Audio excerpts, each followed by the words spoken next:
General Mark Milley, FDA Director Dr. Stephen Hahn, Director of the National Institute of Health, Dr. Francis Collins, Dr. Fauci, Dr. Birx. We're joined by a very terrific group of professionals.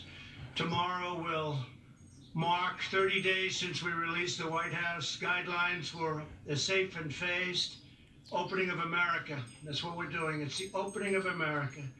We're going to have an amazing year next year. We're going to have a great transition into the fourth quarter. As of this morning, almost every state has taken steps to begin reopening, and the American people are doing an extraordinary job of continuing to take precautions while at the same time wanting to start, and they will be starting to resume their American way of life. We will be reigniting our economic engines. We're going to be taking care of our most vulnerable, which are our senior citizens and some others.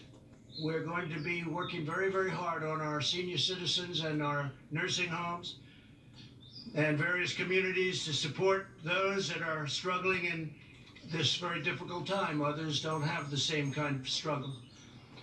For example, today, Secretary Perdue, together with Ivanka Trump, launched the Farmers and Families Food Box Program, which will provide $3 billion to help small farmers. And it'll be helping farmers, ranchers, but it'll be bringing food to some of the food lines and some of the food kitchens that you've been seeing on television. And I said, why aren't we doing that? We have all of this tremendous food produced by our farmers and our ranchers. And so we're going to be buying $3 billion worth of that food. Great for everybody, our farmers, our ranchers, and the people that need great food. A key feature of our reopening plan is the largest and most ambitious testing system in the world, by far. America is now conducting close to 350,000 tests per day, an unthinkable number just a short while ago. More than anybody in the world by far, suggesting many states now have excess testing capacity to monitor for new outbreaks. Florida, many other states have so much testing, the testers are waiting for people to show up. It's great. Another essential pillar of our strategy to keep America open is the development of effective treatments and vaccines as quickly as possible. I want to see if we can do that very quickly. We're looking to, when I say quickly, we're looking to get it by the end of the year if we can. Maybe before. We're doing tremendously well. From the earliest days of the pandemic, we have marshaled the genius of American scientists and researchers from all across government and the private sector, from academia, from everywhere, to vanquish the virus, and tremendous strides have been made. I can tell you, I get to see it every day. Tremendous strides are being made.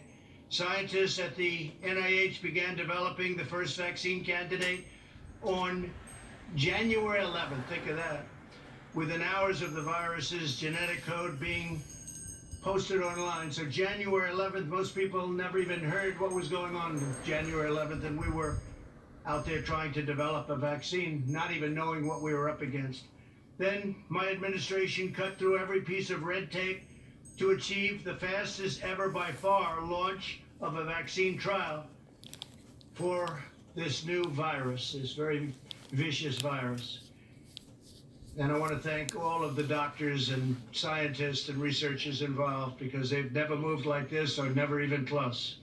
The NIH and the HHS have also been working constantly with private industry to evaluate more than 100 potential treatments. The Food and Drug Administration has swiftly approved more than 130 therapies for active trials. That's what we have right now, 130. And another 450 are in the planning stages, and tremendous potential awaits. I think we're going to have some very interesting things to report in the not too distant future. And thank you very much to Dr. Hahn. Through a historic series of funding bills, my administration is providing roughly $10 billion to support a medical research effort without parallel. I especially want to thank Senator Steve Daines of Montana for his incredible work. He has worked so hard to secure additional funding for vaccine development. He has been right at the forefront. Today, I want to update you on the next stage of this momentous medical initiative It's called Operation Warp Speed. That means big and it means fast. A massive scientific, industrial, and logistical endeavor, unlike anything our country has seen since the Manhattan Project. You really could say that nobody's seen anything like we're doing, whether it's ventilators or testing. Nobody's seen anything like we're doing now within our country since the Second World War. Incredible. Its objective is to finish developing and then to manufacture and distribute a proven coronavirus vaccine as fast as possible. Again, we'd love to see if we could do it prior to the end of the year. We think we're going to have some very good results coming out very quickly. In addition, it will continue accelerating the development of diagnostics and breakthrough therapies. The great national project will bring together the best of American industry and innovation, the full resources of the United States government, and the excellence and precision of the United States military. We have the military totally involved. We're also working very strongly with other countries who are also have some great scientists, doctors, and we're all working very closely together, and they're viewing us as the leader, and we are, the relationship with other countries on solving this problem has been incredible.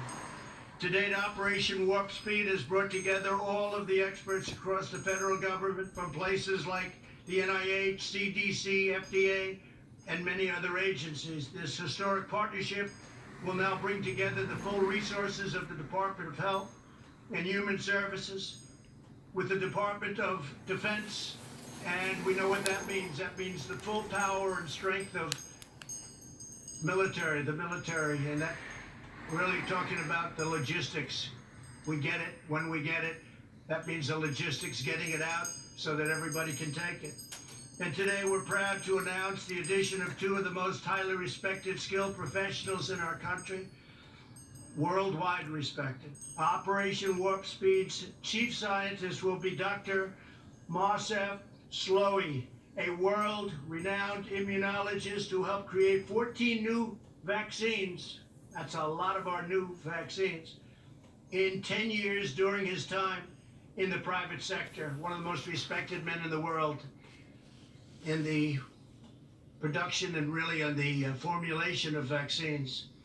Joining Dr. Slaoui as Chief Operating Officer will be General Gustave Perna, a four-star general who currently oversees 190,000 service members, civilians, and contractors as commander of the U.S. Army Material Command. That means logistics. That means getting it out. We got to get it out there.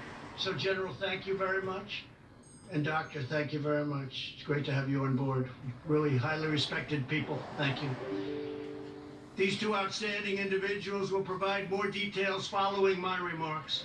In preparation for this initiative, experts throughout the government have been collaborating to evaluate roughly 100 vaccine candidates from all over the world. They have identified 14 that they believe are the most promising, and they're working to narrow that list still further. So we started off with over 100.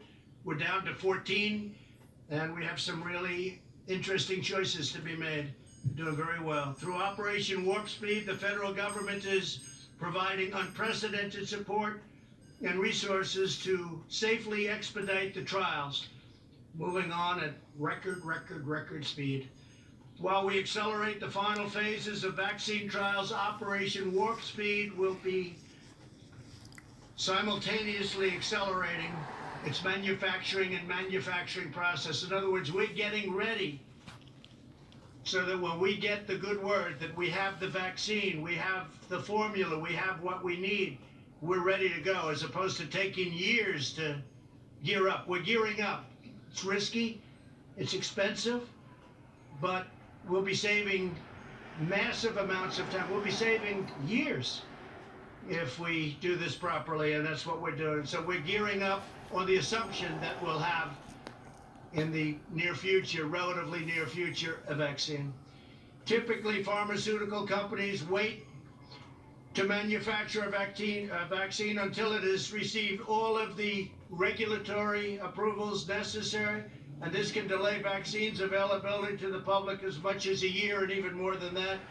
However, our task is so urgent that under Operation Warp Speed, the federal government will invest in manufacturing all of the top vaccine candidates before they're approved, so we're knowing exactly what we're doing before they're approved. That means they better come up with a good vaccine because we're ready to deliver it. This will eliminate any unnecessary delay and enable us to begin providing Americans with a proven vaccine the day our scientists say, we're ready, we got it. And as we work to bring critical medical production back to America, these vaccines will manufacture, that we're going to be focused on and manufacturing. They're all going to be right here in the USA. Now we're working, as I said, with other people outside, and that's fine too. We want to get to the solution. We know exactly where the other countries are, and we'll be very happy if they were able to do it. We'll help them with delivery. We'll help them with in every way we can. We have no ego when it comes to this, no ego whatsoever. Operation Warp Speed is also making the necessary preparations to distribute these life-saving treatments at scale. So we're talking about massive numbers so that millions of Americans will quickly have access to them. This includes ramping up production of supplies needed for distribution. And I have to say, we're also very, very much involved in other things other than the vaccine. If you take a look at what we're doing beyond vaccines, it's going to be very interesting, and we may talk about that in a little while. But this includes ramping up production of supplies needed for distribution, such as cold chain storage, glass vials, needles, syringes, and more. We'll have everything right on hand, ready to go. When a vaccine is ready, the U.S. government will deploy every plane, truck, and soldier required to help distribute it to the American people as quickly as possible. America is blessed to have the most brilliant, talented doctors and researchers anywhere in the world. We have the mightiest military by far in the world. Our military is completely rebuilt. Much of the equipment has been delivered. Some of it's on the way. All made right here in the USA. We took over very, very empty cupboards, I say medically. We also had empty cupboards in a military sense. Our military was in sad shape. It was depleted. We now have the strongest military the United States has ever had by far, and the best equipment. And you hear that outside, that beautiful sound. Those are truckers that are with us all the way. They're protesting in favor of President Trump as opposed to against. There's hundreds of trucks out there, and that's the sign of love, not the sign of your typical protest. So I want to thank our great truckers. They like me and I like them. We're working on something together. But we have the mightiest, and they'll be helping us with this, by the way, speaking of truckers. We have the mightiest military in the long history of humankind. We have the best and most devoted workers ever to walk the face of the earth. And now we're combining all of these amazing strengths for the most aggressive vaccine project in history. There's never been a vaccine project anywhere in history like this. And I just want to make something clear. It's very important. Vaccine or no vaccine, we're back. And we're starting the process. And in many cases, they don't have vaccines. And a virus or a flu comes, and you fight through it. We haven't seen anything like this in 100 and some odd years, 1917. But you fight through it. And people sometimes, I guess, we don't know exactly yet, but it looks like they become immune, or at least for a short while, and maybe for life. But you fight through it. But what we'd like to do, if we can, is the vaccine. I think we're going to be successful in doing it, and hopefully by the end of the year. Just as generations of Americans before us faced down the most difficult trials, set their sights on the highest summit, and overcame the biggest obstacles, America will meet the moment, and this moment specifically in our time, with unrivaled speed, unmatched skill, and the unyielding spirit of the American people. Our nation will come back stronger and greater than ever. We're going to have a tremendous year next year. We're going to have a really good fourth quarter. We're going to have a very interesting and productive transition quarter where Steve is there, and I'm sure our Secretary of the Treasury, I think you feel the same way, Steve. So, and thank you for your good work, really good work. And it's not finished yet, is it? I want to thank Steve Mnuchin, everybody. Now I'd like to ask Dr. Slaoui and General Perna to come up and say a few words, followed by Secretary Azar and Secretary Esper. Thank you all very much. We're doing something that has never been done before. It's going to result in a tremendous end. I think we're going to come up with a solution to a problem like this country probably has never seen before. But it's an honor to be your president. We're doing a great job. These people are doing an incredible job. The people right here, I want to thank you all. Total professionals, great men, great women. Thank you all very much. Please. Thank you, Mr. President. Good afternoon, everyone. It's a great honor and privilege for me to have the opportunity to serve our country and the world in this remarkable endeavor, extraordinary endeavor, helping them and supporting them do it. The Operation Warp Speed's objectives are very clear. The President has described them, and I believe they are very credible. I also believe they are extremely challenging. However, I am really confident that our team across the many governmental agencies that are involved in these efforts, the NIH, the CDC, the FDA, ASPR, and of course with the support of the Army and our partners in the private sector, will be able and will do the utmost to deliver these objectives. In fact, Mr. President, I have very recently seen early data from a clinical trial with a coronavirus vaccine. And these data made me feel even more confident that we will be able to deliver a few 100 million doses of vaccine by the end of 2020. And we will do the best we can to do that. Thank you. We will, of course, also focus on progressing and accelerating development of medicines for those who unfortunately already caught the virus, as well as optimize the diagnostic test. This will be our focus 24/7 over the next many months. Thank you. Thank you. Good afternoon, Mr. President. Thank you for this great honor, for allowing me to be a part of this team. I'm very excited about this team. It will be historic as we execute the mission that's been given to us. I also feel very confident that the team will be able to provide the results as directed. It is going to be a Herculean task, but the combination of the two main partners between Health and Human Services and the Department of Defense, their combined strengths, partnered with the other teammates, will ensure our success. One of the great advantages that we have as a military is our ability to do logistical and sustainment operations afar. We're just going to apply those capabilities to this mission. This mission is about defeating the enemy. We will defeat the enemy. Why? Because winning matters. And I'm excited to be a part of this team. And Mr. President, thank you.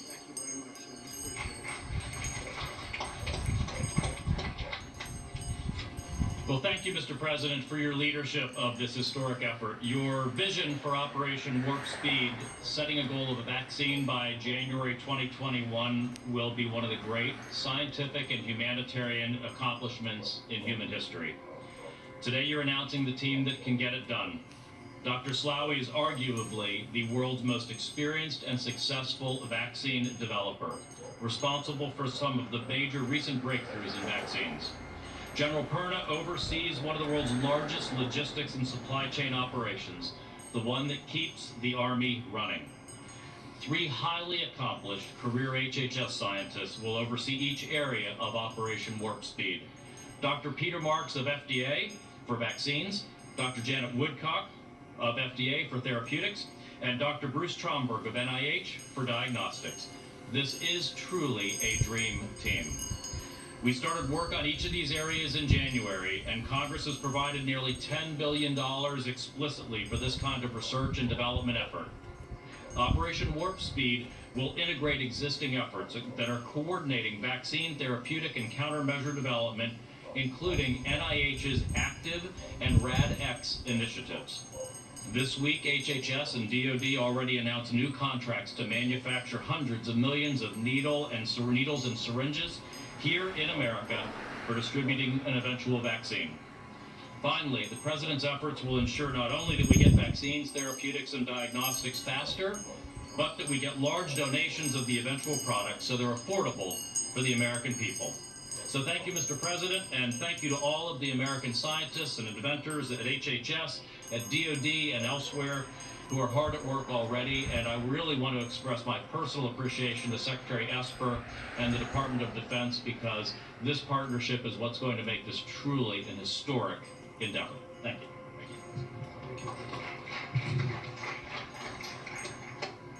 Well, thank you, Mr. President, for your leadership of this bold and historic initiative. The Department of Defense is very excited and committed to working closely with our partners at HHS, across the government, and in the private sector to accomplish the mission we have been given. Winning matters, and we will deliver, by the end of this year, a vaccine at scale to treat the American people and our partners abroad. You know, the Department of Defense has been in this fight since day one, going back to January. We've stayed ahead of the curve every step of the way, and today, on America's streets across the nation, over 60,000 service members from all branches of the service are still out there, whether it's doctors and nurses in hospitals, whether it's National Guard on the streets of America, or the Corps of Engineers continue to build out capacity in America's hospitals. We are there and we will be there, Mr. President, and we look forward to this next greatest phase of this fight against the coronavirus. We are all in then, we are all in now, and we will be all in the future, and we will deliver on time, bringing to bear the full weight of the Department of Defense, all of our first-class, world-class researchers and scientists, our ability to manage logistics at scale, and our great distributional capabilities. We will deliver, we will win this fight, and Mr. President, thank you again for all that you've done. We will get the job done. I know you will. I know you will. Any questions, please? Yeah, go ahead. President, you said no vaccine or no vaccine or bad. What did you mean by that? We think we're going to have a vaccine in the pretty near future, and if we do, we're going to really be a big step ahead, and if we don't, we're going to be like so many other cases where you had a problem come in, it'll go away at some point, it'll go away. It may flare up and it may not flare up. We'll have to see what happens, but if it does flare up, we're going to put out the fire, and we'll put it out quickly and efficiently. We've learned a lot. Steve, do you have a question? We've heard that the vaccine typically would take 12 to 18 months to develop. How can you do it in a speedier fashion? What makes you think this will work? Well, they started actually, I guess you heard, in January, early January, and they've been working on it. I know so many, and private companies have been working on it. The government's been working on it. So we've got the time because we put and they've literally been working 24 hours a day. So we've got the time, and we hope to be able to do something by the end of the year or shortly thereafter. But again, you know, it's not solely vaccine-based. Other things have never had a vaccine, and they go away. So I don't want people to think that this is all dependent on vaccine, but a vaccine would be a tremendous thing. And I will tell you, therapeutically or therapeutics, what's going on there is equally as impressive. We have some things happening. You know, we have the remdesivir from Gilead. We have other things that are very good. I think that a lot is happening therapeutically. I can't say that it's relatively speaking equal to what's going on with vaccines, but I think it's doing very well, very well. So therapeutics are a big factor. Yeah, please. Is there a global competition to develop this vaccine? Like if France develops it first, will they share it with us? Yeah, and we have that very well worked out. Whoever gets it is going to be very proud to give it and develop it. They've developed it, and we'll see what happens. We've got countries that are allies we have some countries, frankly, that aren't allies, where we're working very closely together. So we're working together with many different countries. And again, we have no ego. We have no ego. Whoever gets it, we think it's great. We're going to work with them. They're going to work with us. Likewise, if we get it, we're going to be working with them. So it's very important. It's a very good question, actually. Yeah, please. Mr. President, what do you say to those business owners and other people who are really questioning the guidance that the CDC put out last night? There was a concern that it would be overly prescriptive. Now there's a concern it's not prescriptive enough. What are business owners to do? Well, I thought the guidance was very good. I've heard very good reviews on the guidance, and you know, the media will never be satisfied. If we gave you more description, that would be no good. If we gave you less, that would be no good. But I thought it was very good, and I've heard a lot of good things. Go ahead, please, Green. Do you have a problem or any concerns? Do you have any concerns about the Abbott test, given some of the new numbers that come out? No, Abbott's it's a great test. It's a very quick test, and it can always be very rapidly double-checked. If you're testing positive or negative, it can always be double-checked. But it's a very good test, very portable, very quick. Okay? And what happens if China is the country that develops the vaccine? What happens if it's China? Will the U.S. still have access to that vaccine? I would say the answer to that would be yes. I would say the answer would be yes. Yes, go ahead, please. Do you mean a fully approved vaccine for everyone? Excuse me, you're going to have to remove it. You can't hear through you. Do you mean a fully approved vaccine for the entire general public or a partially approved vaccine for emergency use? Near the mic. Yeah. Sorry, let me repeat that now closer to the mic. Do you mean a fully approved vaccine for everyone, the full public, or a partially approved vaccine with emergency use? No, we're looking for a full vaccine for everyone that wants to get it. Not everybody's going to want to get it.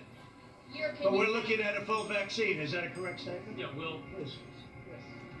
So the answer is yes. We're working for a fully approved vaccine, but we'll also use the tools we have, for instance, emergency use authorization, as appropriate. We use all of our regulatory tools to bring vaccine available for the entire American population by January. Okay, and then Mr. President, can you just clarify, why are some of you wearing a mask and why are some of you not wearing a mask? We've all been tested. I've been tested. We've all been tested, and we're quite a distance away, and we're outdoors. So I gave them the option. They could wear it or not. So you can blame it on me, but I gave them the option. We can wear it or not. Yeah, please. Available to the rest? Would a U.S. vaccine be available to the rest of the world at an affordable rate, at a low cost? The last thing anybody's looking for is profit in terms of what we're doing. Every company, they want to get it out. We've had that. We've had a great experience on Remdesivir. We've had a great experience on everything we've done. People are looking to come up with the answer. They're not looking in, typically they're saying, oh, how much am I going to make? How much? They really have been. There's been a great spirit on this. They want to get to the bottom of it, and I think we'll be able to do that. President, the Indian American community is appreciating your help in fighting the vaccine coronavirus. What is the message to those 4 million Indian Americans here? So India has been so great, and as you know, your prime minister has been a very good friend of mine. I just got back a short while ago from India recently, and we're working very much with India too. And we have a tremendous Indian population in the United States, and many of the people that you're talking about are working on the vaccine too.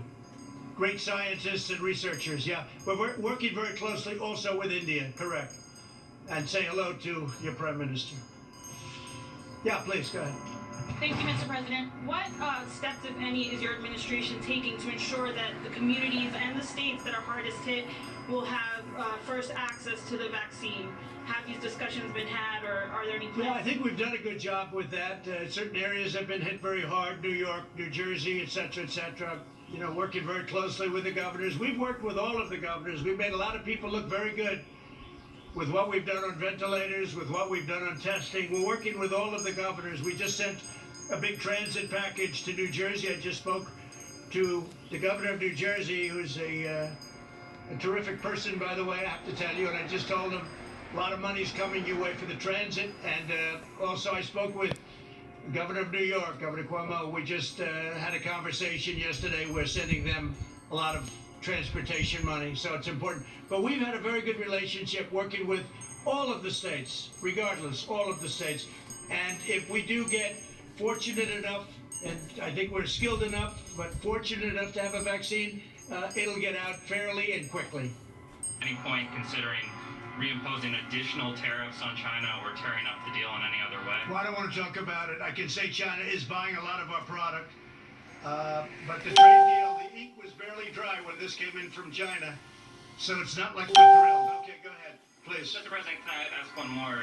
I'm wondering if you're standing by the nomination of Michael Pack to lead Voice of America after news that the D.C. Attorney General... Well, I don't know what happened. I know that Voice of America is run in a terrible manner, terrible.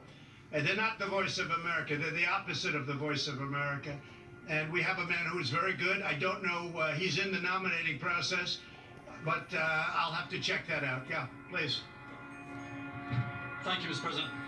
If public confidence is the main thing of getting people back to work and back to schools and so on, is this even possible without a vaccine? How would it be possible without a vaccine? Public confidence. Well, I think a very big factor, frankly, is that very few people are, you know, we read about all of the very sad, very tragic. I've lost friends. Many of us have lost friends.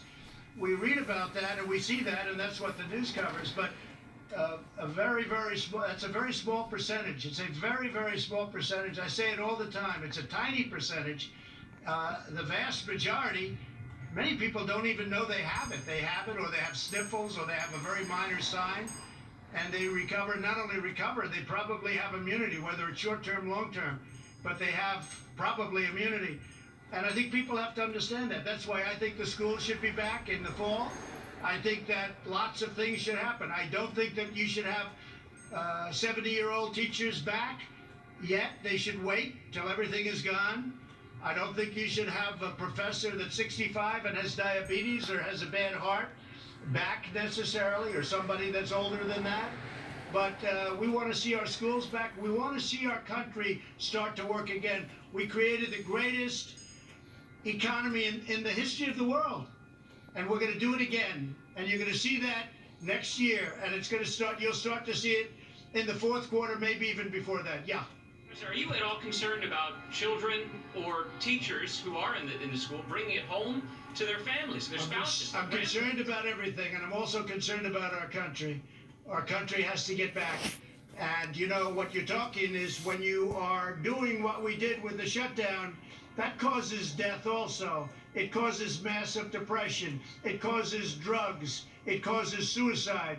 It causes a lot of problems also. No, our country has to get back to work again. And you see that just looking and reading everything that's happening. Our people want to get back. They want to get back. Yeah. Sir, do you have a plan to prevent the spread? If you reopen... We do. We have a great plan to prevent the spread, but that doesn't mean we're going to close our country for 5 years, okay? Not going to happen. In the schools, go ahead. Plan? The current death toll is about 86,000. At current, it's about 86,000, yes. Do you think that's accurate, or do you think it's higher than that? I don't, or lower than that. I don't know. Those are the numbers that are being reported. I assume they're correct. Unlike other countries, I mean, you have some countries, obviously, you have some that are very obviously ridiculous, but our numbers are accurate numbers. We don't do anything with the numbers one way or the other. Whatever it is, that's what we do. We take the numbers as reported. Do you have any indication that they could be lower than that? Oh, I don't know. If they were, I'd be very happy if they were lower. I'd like to see numbers lower. I'd like to see no death at all. One death is too many. This should have never happened. This came from China. It should have been stopped in China before it got out to the world. We have 186, it's been updated this morning. 186 countries are affected. And each country that's affected is the same thing. Russia now is badly affected. France is badly affected. You look at what each country, and you can say affected or you can say infected. Either way you want to put it. But you look at these countries, look at Italy, and you look at Spain, and you look at all of these great countries in many cases, how they've had to fight through this. It's a terrible thing that happened. It could have been stopped at the source. It should have been stopped right at the source, but it wasn't. Thank you all very much. We appreciate it. Thank you. Thank you. And I agree with the president totally. He's doing a great job. Him and the Vice President Mike Pence and their entire team are doing a great job. And so is Senator Mitch McConnell and Senator Rand Paul from Kentucky and Congressman Thomas Massey. And I'm calling upon our governor here in Kentucky to call a special session of the legislature to go to work on what we're going to do and how we're going to solve our economic crisis that is quickly approaching with a budgetary crisis because of the cost of the coronavirus and all of its dealings. There'll be tremendous deficit that we're going to face in Kentucky, and we already had one of the largest deficits in our pension plans of any state in the union. In fact, it is in the top 4 with the size of the pension problems. And this last session of the legislature, virtually nothing was done to solve that problem, and it needs to be solved. And all these other costs that are added on with literally thousands of Kentuckians unemployed.